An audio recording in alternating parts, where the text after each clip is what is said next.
Fala galera do Lançai as Redes. Hoje o Senhor fala conosco sobre o nosso sofrimento, sobre as coisas que nós passamos em nossas vidas que muitas vezes nós não entendemos, como nós devemos lidar com elas. Este é o roteiro da nossa liturgia da palavra. Eu vou jogar minhas redes onde o Senhor me mandar. E meus irmãos, a liturgia da palavra de hoje eu iniciarei tomando o Evangelho. O Evangelho que é o centro da nossa liturgia da palavra, mas que muitas vezes nós pegamos outro roteiro. Hoje eu vou pegar pelo Evangelho e levar como base para o entendimento desse Evangelho as leituras e o salmo do dia. E o Evangelho de hoje está em São Marcos capítulo 1, do 29 ao 39. E vamos ler o Evangelho de Jesus em nome do Pai, do Filho e do Espírito Santo. Amém. E diz assim: naquele tempo, Jesus saiu da sinagoga e foi com Tiago e João para a casa de Simão e André. A sogra de Simão estava de cama com febre, e eles logo contaram a Jesus. E ele se aproximou, segurou sua mão e ajudou-o a levantar-se. Então a febre desapareceu e ela começou a servi-los. É tarde, depois do pôr do sol, levaram a Jesus todos os doentes e os possuídos pelo demônio. A cidade inteira se reuniu em frente da casa. Jesus curou muitas pessoas de diversas doenças e expulsou muitos demônios. E não deixava que os demônios falassem, pois sabiam quem era ele. De madrugada, quando ainda estava escuro, Jesus se levantou e foi rezar num lugar deserto. Simão e seus companheiros foram à procura de Jesus. Quando o encontraram, disseram: "Todos estão te procurando." Jesus respondeu: "Vamos a outros lugares, às aldeias da redondeza. Devo pregar ali, pois foi para isto que eu vim." E andava por toda a Galileia, pregando em suas sinagogas e expulsando os demônios. Palavra da salvação. Glória a vós, Senhor. E meus irmãos, minhas irmãs, o Evangelho de hoje, como nós lemos, é Jesus indo para a casa de Simão. O Evangelho de hoje é exatamente a continuação do Evangelho de domingo passado, que foi muito bem explicado na liturgia da palavra da semana passada pelo nosso irmão Will Carvalho, que ele fala como se fosse um roteiro de um dia de Jesus em Cafarnaum. Jesus vai para o templo, para a sinagoga, isso é a liturgia da semana passada, e ele expulsa um demônio de um possuído, e ele não deixa o possuído falar, e fala com autoridade, até os demônios atendem a Jesus e o povo se espanta. Essa é a liturgia da semana passada. Aí começa o Evangelho dessa semana dizendo: saindo da sinagoga, ele foi para a casa de Pedro e de André, Simão e de André. Isso é o comecinho do Evangelho de Marcos, meus irmãos e minhas irmãs. E aí, se você for dar uma olhada no Evangelho, você vai perceber uma coisa: que este ida de Jesus à casa de Pedro, à casa de Simão, à casa de André, não é uma coincidência. Isso não acontece uma vez, isso acontece diversas vezes. A casa de Simão torna-se para Jesus como se fosse a base eu falo assim, como se fosse a casa de Jesus em boa parte da sua vida pública, da vida de Jesus. Em Cafarnaum, a casa de Pedro torna-se como se fosse a base de Jesus, onde ele vai morar. E como isto é bonito já para nós, falando de nós, falando dos nossos sofrimentos, das nossas coisas, como diz a liturgia de hoje, conta que Jesus morava com José, Maria, e quando Jesus inicia a vida pública, está escrito aqui que ele veio morar como se ele viesse morar com Pedro. Isso quer dizer o quê? Pedro é pecador, meu irmão.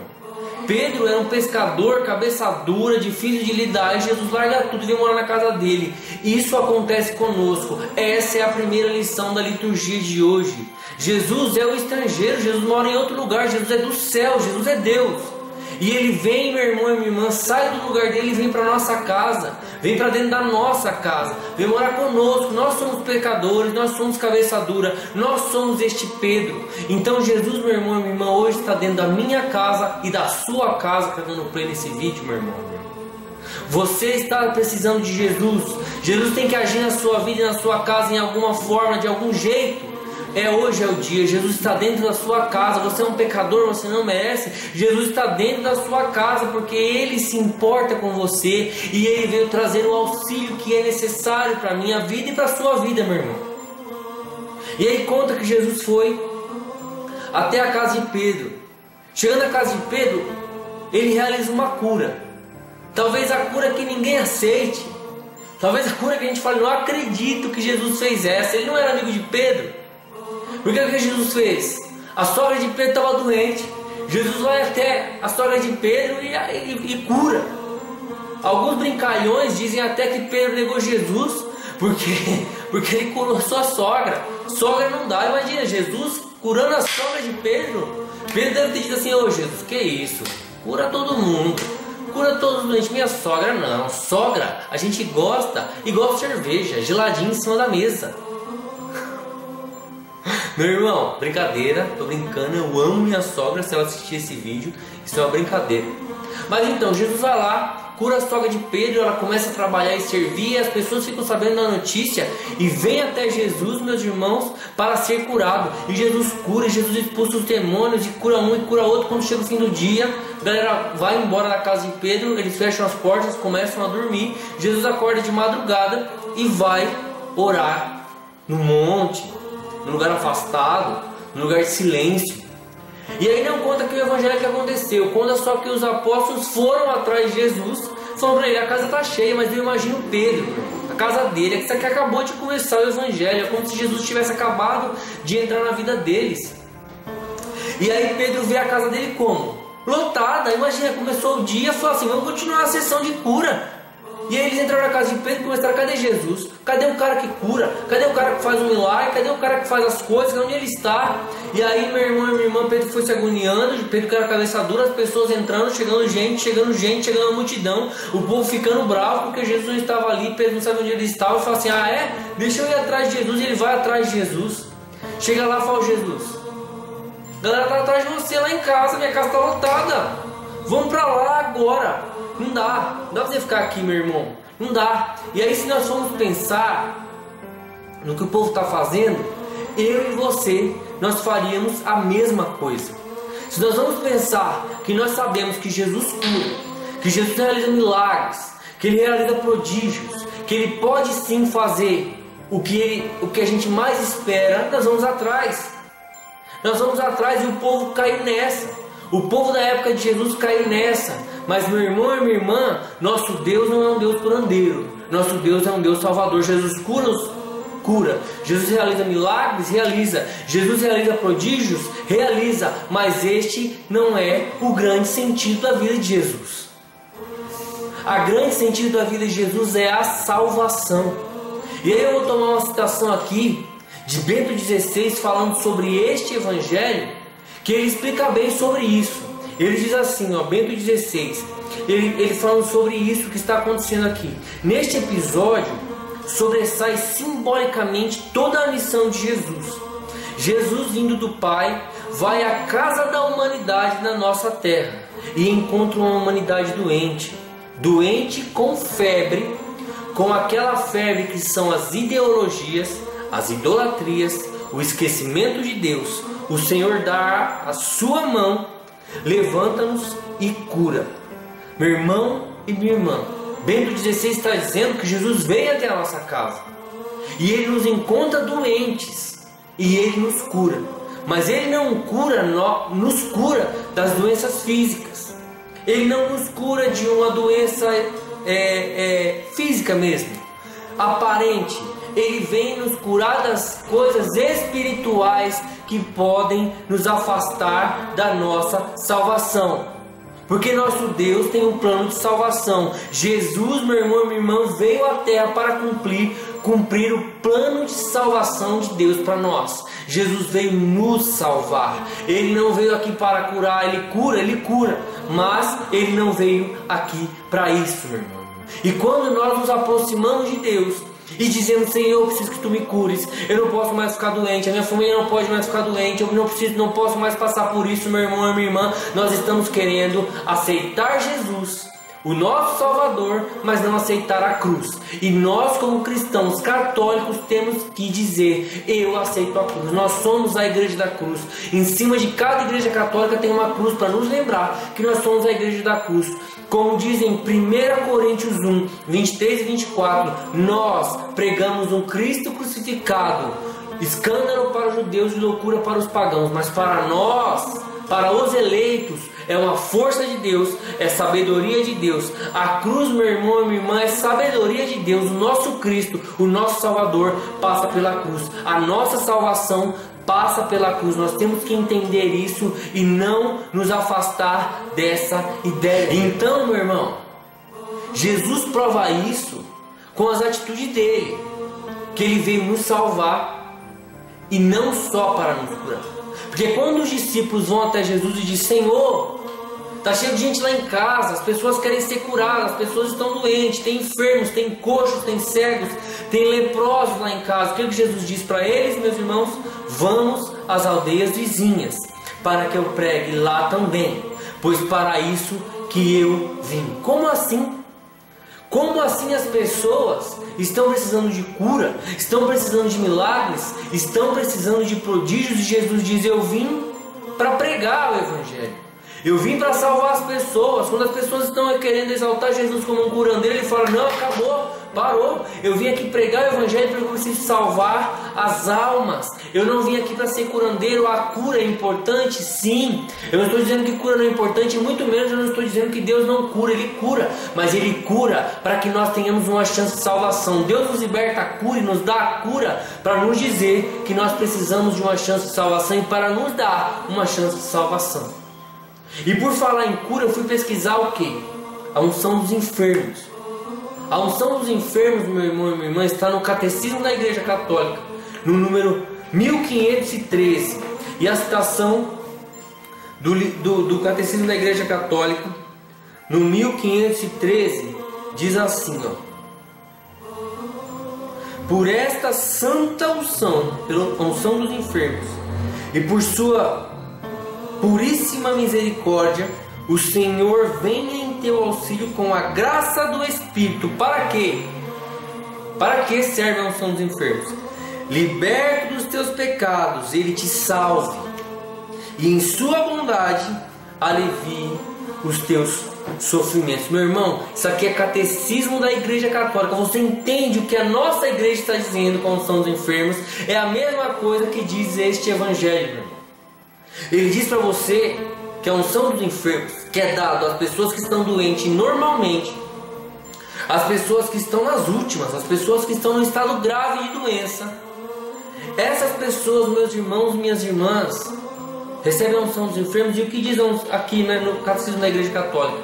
Que elas vão receber uma unção do Espírito Santo, e com esta unção do Espírito Santo ela serve para perdoar os seus pecados e para que com isso você se salve. E aí no finalzinho ele diz assim: e se em sua bondade Ele alivia os seus sofrimentos. O sofrimento, meu irmão, não estou dizendo, a igreja não diz, e eu não estou dizendo que são coisas boas, não é. A maioria das vezes que nós passamos por um grande sofrimento, nós somos tentados na nossa fé. E ela também é uma batalha espiritual, como diz, meus irmãos e minhas irmãs, na primeira leitura do dia de hoje. A primeira leitura do dia de hoje está no livro de Jó. No livro de Jó, meus irmãos, está a primeira leitura de hoje no capítulo 7, do 1 ao 4 e depois do 6 ao 7. E ele diz assim, ó: e Jó disse: não é acaso uma luta a vida do homem sobre a terra?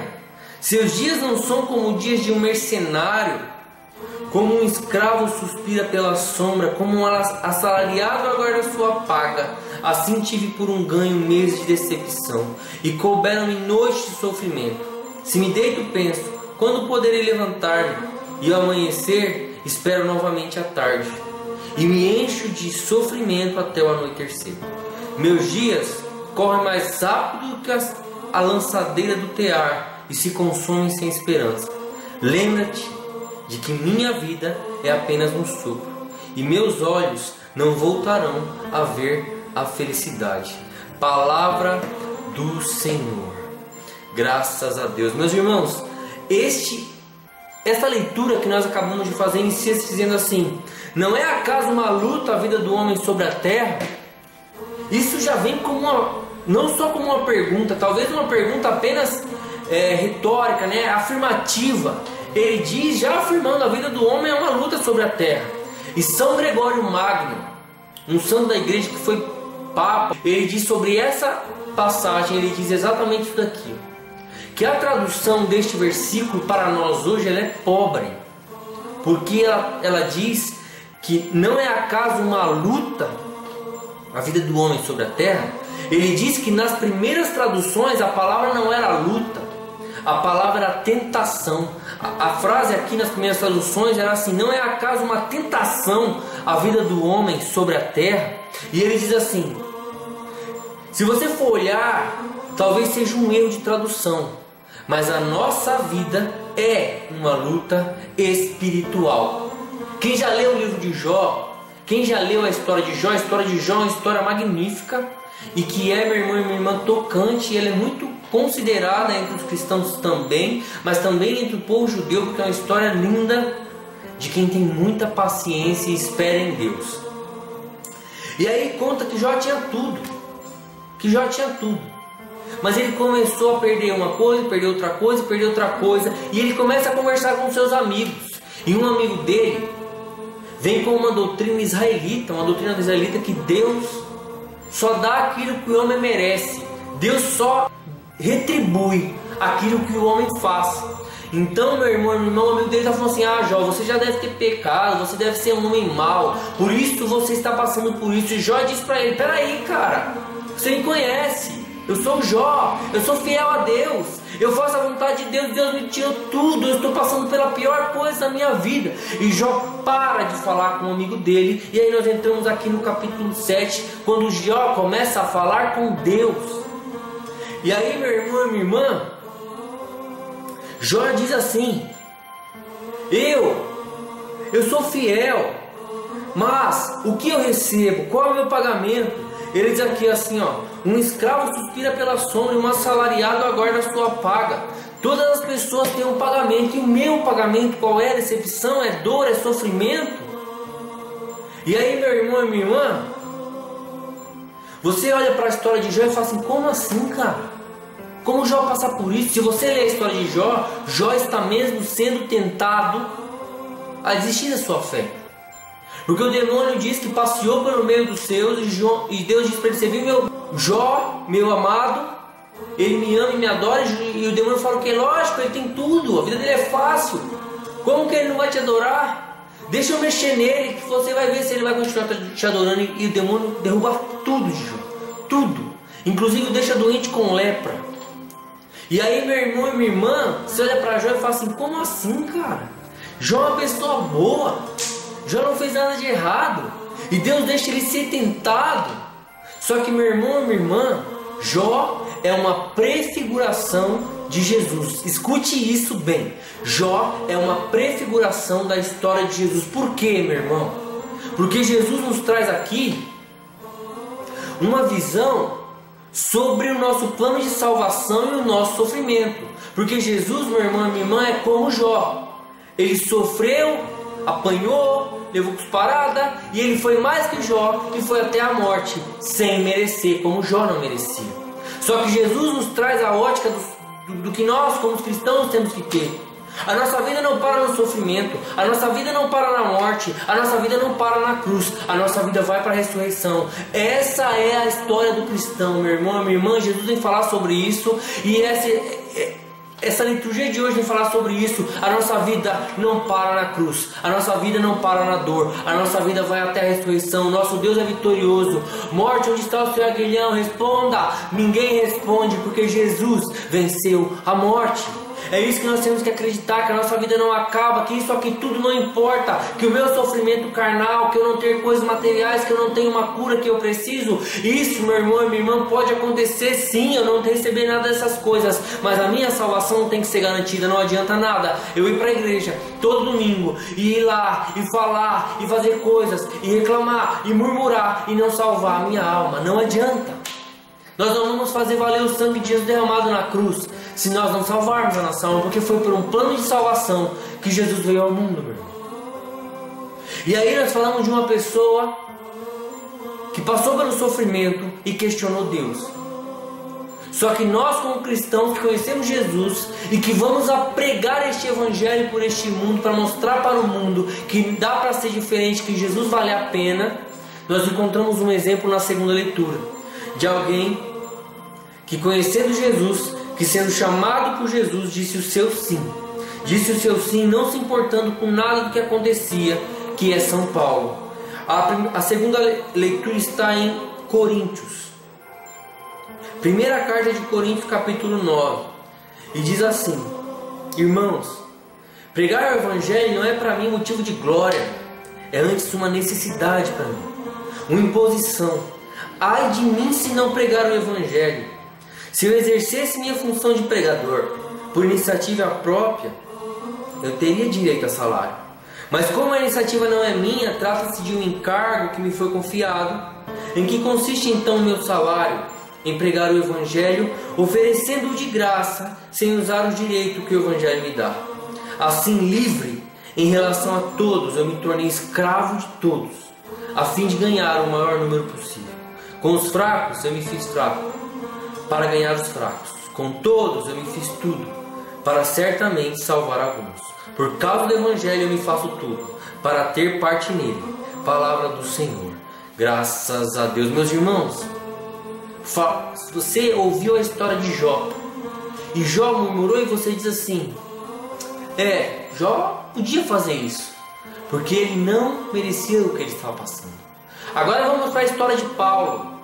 Paulo, meu irmão, encontrou Jesus lá um dia, andando, uma luz forte. Saulo, por que me persegues? E aí ele vai, Ananias, ora, e aí meu irmão e minha irmã, Saulo se transforma em Paulo e começa a pregar. E prega-se e converte e funda comunidades. E o que acontece com Paulo? Paulo é açoitado, Paulo é preso, Paulo apanha, Paulo é apedrejado, ele quase morre. Paulo faz isso e sofre tudo isso por quê? Pela pregação do evangelho. Ele merecia essas coisas? Ele não merecia essas coisas. E por que Paulo não desiste? Porque ele ama Jesus, porque ele conhece Jesus e ele sabe onde ele vai parar. Que tudo isso aqui nessa terra é pouco, que tudo isso aqui nessa terra não vale nada, que os sofrimentos dessa terra não se comparam ao sofrimento que Jesus passou por nós, para que nós tivéssemos uma chance de salvação. E aí, meu irmão, minha irmã, Paulo nos açoites, na guerra, no sofrimento, ele diz: alegrai-vos sempre no Senhor. Repito, alegrai-vos, orar sem cessar, em todas as circunstâncias dai graças. Meu irmão e minha irmã, Paulo ora e alegra-se, e ele diz para mim que pregar o evangelho é uma obrigação, e eu faço tudo para todos, para participar desse evangelho. E o que é participar desse evangelho, meu irmão e minha irmã? É participar da vida eterna.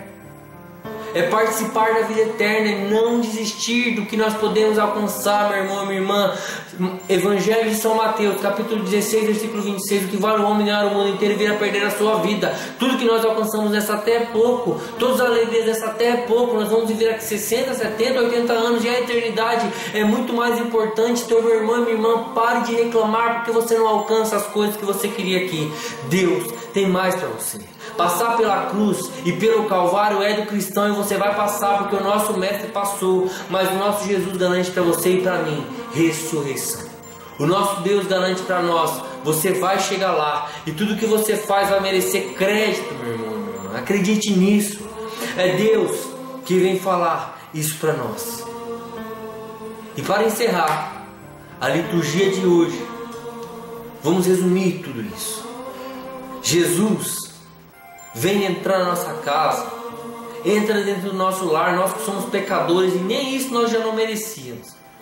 Ele vem e se preocupa conosco, Ele dá a mão para nós, e Ele nos levanta da nossa febre, Ele levanta a gente da nossa doença muito mais espiritual, da nossa doença da falta de fé, da nossa doença de falta de amor, da nossa doença de não acreditar, da nossa doença de tentar desistir, da nossa doença de não entender, da nossa doença de questionar, da nossa doença de murmurar.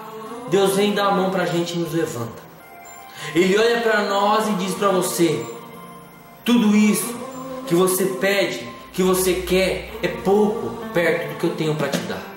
Tudo isso que você pede e que você quer pouco, porque o maior presente eu tenho para te dar, que sou eu, O próprio Jesus é o maior presente que nós podemos receber, meu irmão e minha irmã. E Ele está no meio de nós. E receber Jesus é melhor do que receber uma cura física. É melhor do que receber uma cura psíquica. É melhor do que receber qualquer cura, meu irmão e minha irmã. Porque Jesus vai atuar na sua vida nessas coisas também, caso elas sejam necessárias para a sua salvação. Mas muito mais, meu irmão e minha irmã, é um dia você chegar na porta do céu e Jesus te receber de braços abertos e dizer para você: ô filho, você combateu o bom combate, você venceu, você terminou a corrida, você guardou a fé. Eu amo você, entra, valeu, parabéns. Tem um monte de pessoas lá que estão indo para o inferno, que tinham tudo, que já receberam sua recompensa. Você não, a sua recompensa está aqui no céu. Entra, vem comigo, fica aqui comigo, você merece. E meu irmão e minha irmã, essa é a moral da história da nossa liturgia da palavra dessa semana. Os sofrimentos virão, mas muito maior é a graça de Jesus Cristo para nós. E vamos fazer uma oração pedindo para que tudo isso se concretize em nossa vida. Senhor Jesus, eu te peço que envie o teu Espírito para selar no nosso coração a vontade de ser teu em qualquer circunstância, em qualquer dor, em qualquer sofrimento, ser obediente ao Pai e a ti, Senhor. Santíssima Trindade, eu te peço que nos abençoe, nos guarde, nos proteja, nos envie, para que nós possamos ir neste mundo, mostrar que nós suportamos os sofrimentos sem murmurar e sem reclamar, e mostrando para este mundo que vale a pena ser de Deus, que a esperança não decepciona, a esperança não se corrompe, porque a nossa esperança é Jesus Cristo. E que Nossa Senhora interceda por nós, e que ela venha com seu auxílio, para que essa graça de ser de Deus seja derramado sobre nós. Ave Maria, cheia de graça, o Senhor é convosco. Bendita sois vós entre as mulheres, bendito é o fruto do vosso ventre, Jesus. Santa Maria, Mãe de Deus, rogai por nós, pecadores, agora e na hora de nossa morte. Amém. Em nome do Pai, do Filho e do Espírito Santo. Amém. Amém, meu irmão. Deus abençoe a sua vida. Curte a nossa página no Facebook, se inscreve no nosso canal e compartilhe este vídeo, meu irmão e minha irmã, para que nós possamos lançar essas redes cada vez mais longe.